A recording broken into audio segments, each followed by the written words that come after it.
Okay, today we are going to be reading Proverbs chapter 15 and chapter 16. Yesterday I was not feeling too well. I'm perfectly fine. I just was the cold weather was getting to me. So I decided to do 15 and 16 both today. I hope you all enjoy the reading and, of course, return tomorrow for Proverbs 17. So let's get into the reading. Proverbs chapter 15. A soft answer turneth away wrath, but grievous words stir up anger. The tongue of the wise useth knowledge aright, but the mouth of fools poureth out foolishness. The eyes of the Lord are in every place, beholding the evil and the good. A wholesome tongue is a tree of life, but perverseness therein is a breach in the spirit. A fool despiseth his father's instruction, but he that regardeth reproof is prudent. In the house of the righteous is much treasure, but in the revenues of the wicked is trouble. The lips of the wise disperse knowledge, but the heart of the foolish doth not so. The sacrifice of the wicked is an abomination to the Lord, but the prayer of the upright is his delight. The way of the wicked is an abomination unto the Lord, but he that loveth him that followeth after righteousness.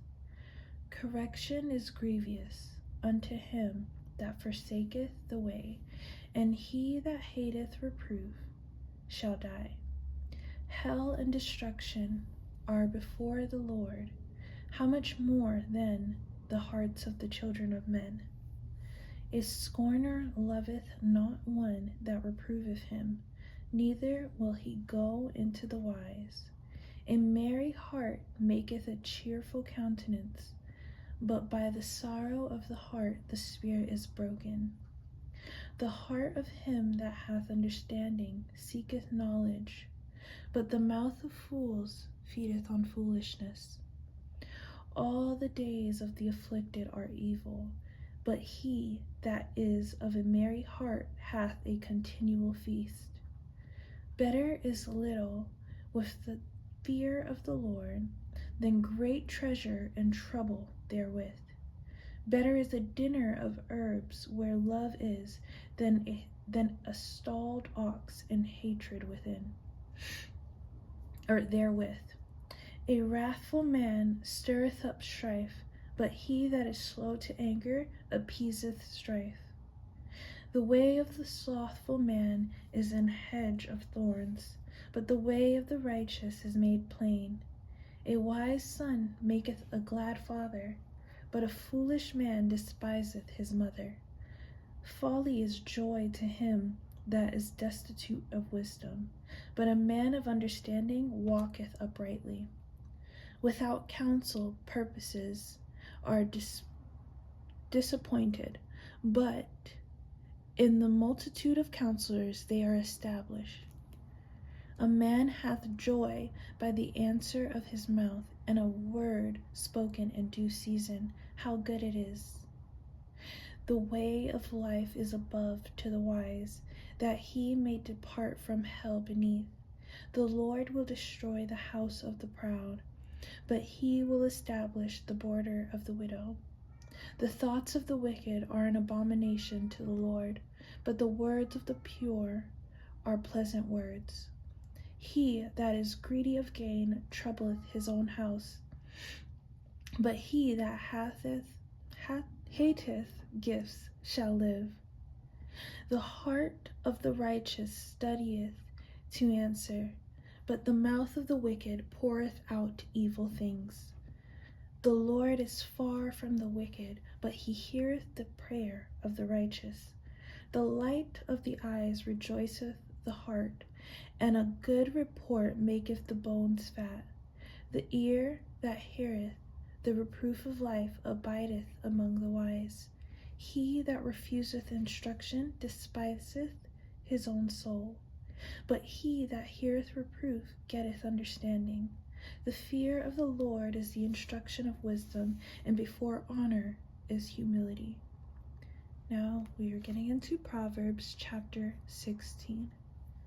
The preparations of the heart in man, and the answer of the tongue, is from the Lord. All the ways of man are clean in his own eyes, but the Lord weigheth the spirits. Commit thy works unto the Lord, and thy thoughts shall be established. The Lord hath made all things for himself, yea, even the wicked for the day of evil. Everyone that is proud in the heart is an abomination to the Lord. Though hand join in hand, he shall not be unpunished. By mercy and truth iniquity is purged, and by the fear of the Lord men depart from evil. When a man's ways please the Lord, he maketh even his enemies to be at peace with him. Better is a little with righteousness than great revenues without right. A man's heart deviseth his way, but the Lord directeth his steps. A divine sentence is in the lips of the king. His mouth transgresseth not in judgment. A just weight and a balance are the Lord's. All the weights of the bag are his work. It is an abomination to kings to commit wickedness, for the throne is established by righteousness.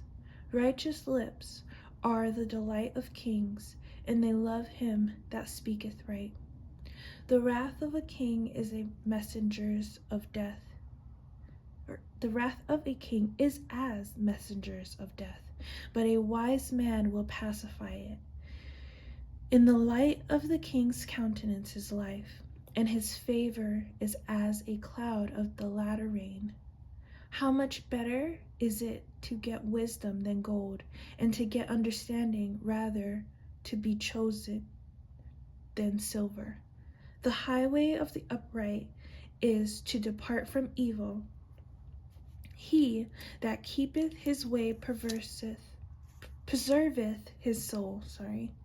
Pride goeth before destruction, and an haughty spirit before a fall. Better it is to be of an humble spirit with the lowly, than to divide the spoil with the proud.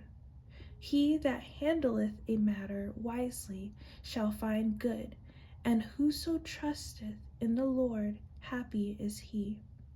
The wise in heart shall be called prudent, and the sweetness of the lips increaseth learning. Understanding is a wellspring of life unto him that hath it, but the instruction of fools is folly. The heart of the wise teacheth his mouth, and addeth learning to his lips. Pleasant words are as an honeycomb, sweet to the soul and health to the bones. There is a way that seemeth right unto a man, but the end thereof are the ways of death. He that laboureth for himself, for his mouth craveth it of him.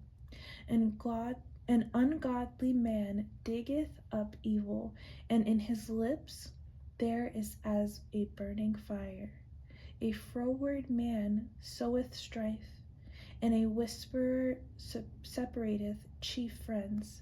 A violent man enticeth his neighbor, and leadeth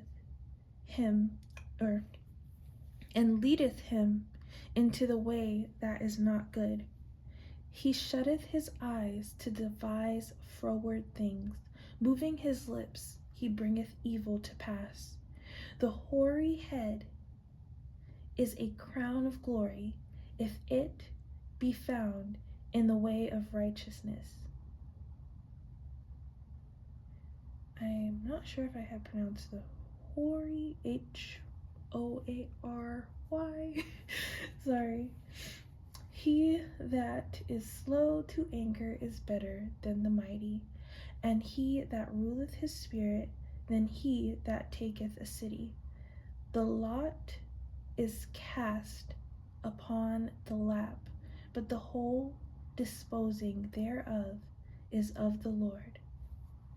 That was the reading of Proverbs chapter 15 as well as chapter 16. I hope you all were able to listen as you were going about your day. And like I said before, join me tomorrow to listen to chapter 17.